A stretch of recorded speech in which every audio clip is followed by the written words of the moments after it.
Look, folks, this is a happening program. Everybody wants to be here. This podium is demand. They're fighting to get to the mic.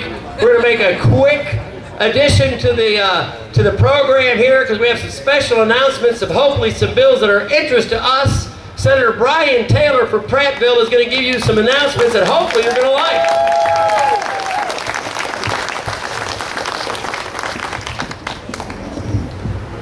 Good morning. Thank y'all for being out here. I just want to let you know real quick, I appreciate you being here. I appreciate your engaged citizenship. I appreciate you being here to hold us all accountable. I'm the chairman of the Constitution, Elections, and Campaign Finance Committee. We've got 3 bills on the agenda this Thursday at 10 a.m. and I'm inviting you to be there. I don't think we're going to have a problem because we've got a very conservative committee that's committed to getting these bills out and get them to the Senate floor, but it's important to prioritize these bills this week, and I know they're of importance to you. Number 1 is the fair ballot language bill, to make sure that when an issue goes to the ballot for you to vote on, that the language actually describes what's in that constitutional amendment. And I believe Senator Pittman, who just spoke to you, has sponsored that bill. So we'll have that up in committee. We're going to have a term limits bill, a legislative term limits bill up in committee. And we'll also have Senator Brubaker's bill up to establish a separate budget session to isolate the budget. So again, thank you for being here, and I hope to see you Thursday and look forward to seeing you throughout the legislative session. Thank you.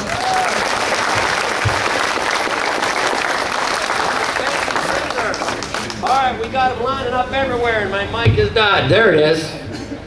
On-off switch. Very simple.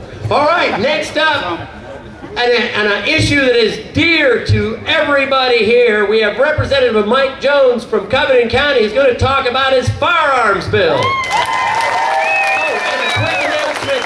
Anybody eating lunch with the Alabama Legislative Watchdogs, meet down at that corner right now. Go to the farmer's market if you're eating lunch. Otherwise, listen to Mike Jones. Thank you. Our rights, and I think I'm probably the one who takes that most serious among all the members here today.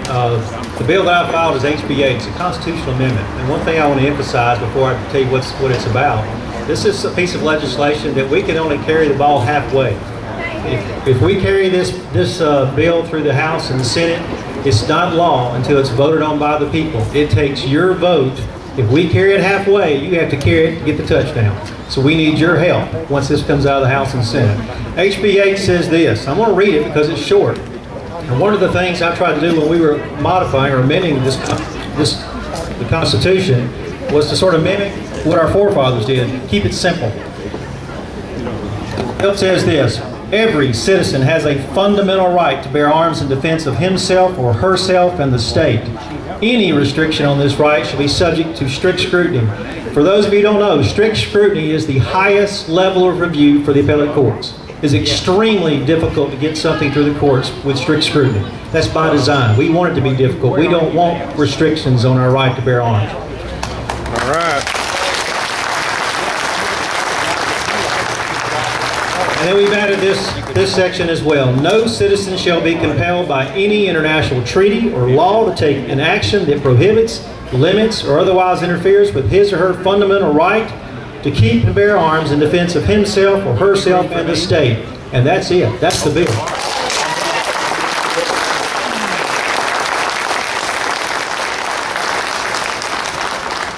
Probably when I first got this job, I actually thought that this would never be an issue I'd have to face during my lifetime.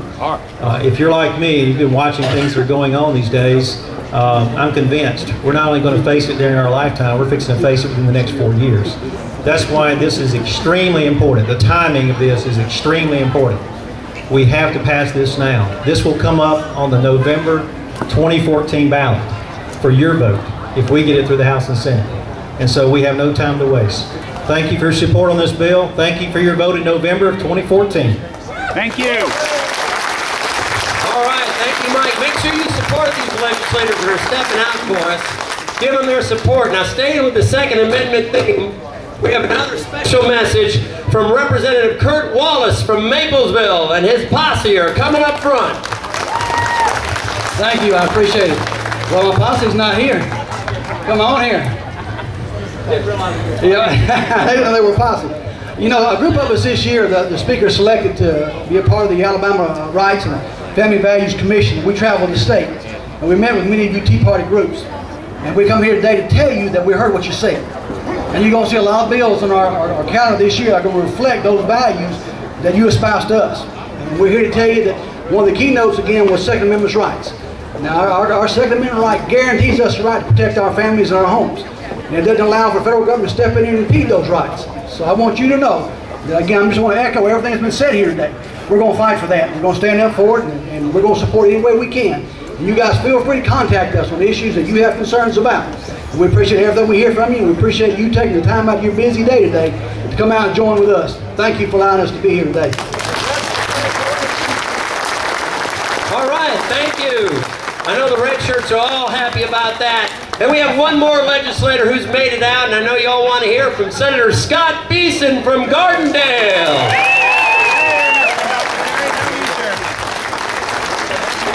How are y'all today? It's a great day to be an American, just like every day is a great day to be an American. And you know what's even better than that? It's a great day to be an Alabama.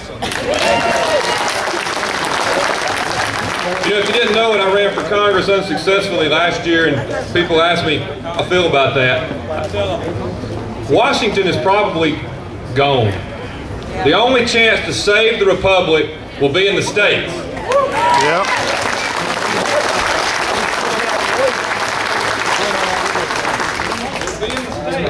Defend the Second Amendment.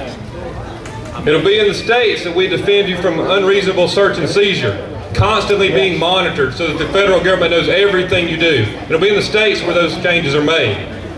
I know a number of legislators have come out today and talked about different things about the legislation that they have. What I want to talk about is sort of a broader topic about how important it is for you to be here today at this rally, but even after that, how important it is for you to be involved. How important it is for you to ask your legislator every time you see them, when you see them at church, when you see them at the ballpark, when you see them at Walmart, like we see everybody at Walmart. When you see them there, ask them what they're doing. Ask them what their opinions are on the issue. You got it? Got it. Make sure that they can defend the positions they have. I told the Watchdog group this morning, you know, a great idea I had cutting the grass back when you cut the grass in the summer was, what if we all asked our legislators why they voted like they did on almost every bill?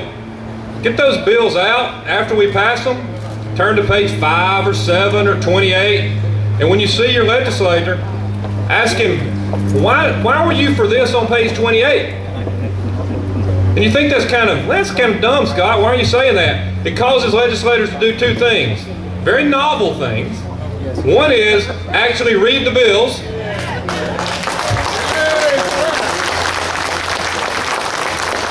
which they apparently quit doing in Washington, if you haven't noticed. And the other thing it does, it makes the legislature maybe slow down a little bit. Well, we make sure that the laws we're passing for the people of this state are of good quality, not of quantity. But like I said, the Republic will be saved in the states. It's going to be because of pressure put on legislators by people like you. So keep it up. Don't be ashamed, because you never want to look at your kids or your grandkids in the eye and say, I did nothing. Make sure you can tell them I did everything I could to save the greatest country that's ever been on the face of this earth. Thank you very much. Thank you very much, Senator. Look, we appreciate these guys that are stepping out, and without them, they are our voices. They are how we are heard. So if there are any legislators out here, raise your hand or stand up. All you legislators, give these guys a round of applause, because the answers are not in Washington. They're in Montgomery.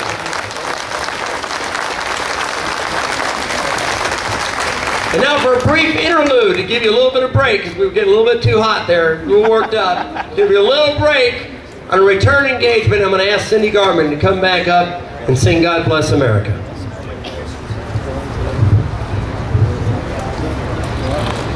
God bless America, land that I love. Stand beside her and guide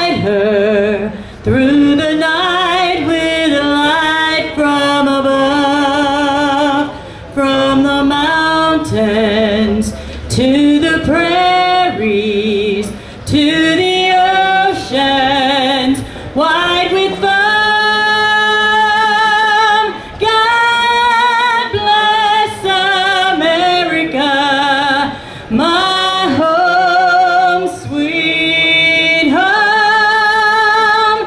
God bless America, my home, sweet home. From the mountains to the prairies, to the oceans, wide with foam. God bless America, my home, sweet home. God bless America, my home, sweet home.